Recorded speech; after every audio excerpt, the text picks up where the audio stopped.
Thanks for joining me for another episode of Bitcoin and Coffee. I'll be your host, Eugene Forrest.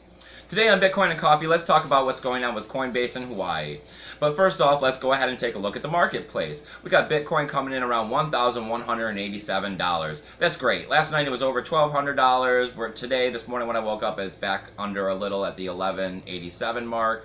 It's still holding strong. I think that we'll see Bitcoin and prices increasing as we move closer to the March 11th deadline for the ETF, but that's to be expected. We have Ethereum coming in at $15.43. This is great. Ethereum's moving back upwards towards the $20 mark that it used to be at. It's a positive feature to see it moving back upwards. Will we see it continue to move upwards or hold there? I don't know. We got Litecoin coming in at $3.81. Not bad, still holding strong. I was hoping to see the price increase, but as I said before, we're starting to see some stagnation with the adoption of SegWit on Litecoin, just as we do with Bitcoin. We have Dash moving upwards at $32.04. Still trying to keep up in touch with Zcash. That's coming in today at $38.32. Not bad. Monero at $11.72, and we got Steam holding at 11 cents still. Today on Bitcoin and Coffee, we have Coinbase putting out a new rule because of state law implemented in Hawaii, saying that businesses will have to have a redundancy of backing Bitcoin with US dollars. This is bad news for Bitcoin.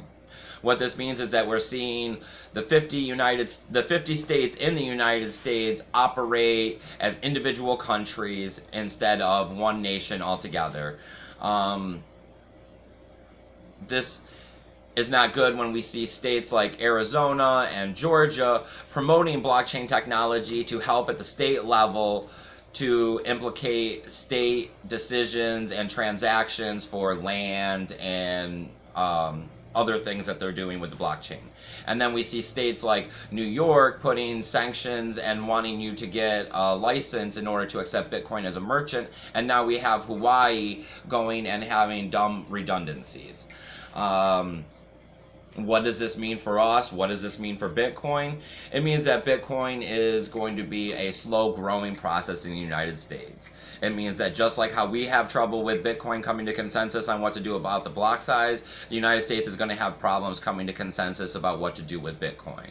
We're going to have some states implementing, free reign where they're accepting it just as good as money, and then we're going to see other states where it pretty much is going to become illegal.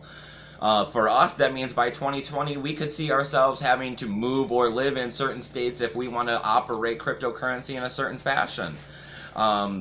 This is more of that war on money at the state level, and here in the United States, we're broken apart into 50 separate states, so everybody can do as they freely please, and this is similar to what we see going on with the marijuana laws in the United States right now, on how some states are allowing recreational, and some states have medical, and some have both, and some have neither. It's very similar to that. It's just that law is, further along in the growth process than what we see Bitcoin. So by 2020, I hope we can all still continue to live here in Florida where I live. And if you like what you've heard here on my show, go ahead, subscribe, like, and link my video. Below, I have affiliate links to get you started at Coinbase. For every 100 that you buy, we both get $10. Below is also Genesis Mining, 3% off your purchase order. I also have affiliate links to get you free BTCs and doggies. And below, as always, is my email address. If there's something you'd like to talk about, or something you'd like to see on the show, or if you just want to chat, go ahead, shoot me an email. I'd love to hear from you. And remember, people, keep your Bitcoin safe.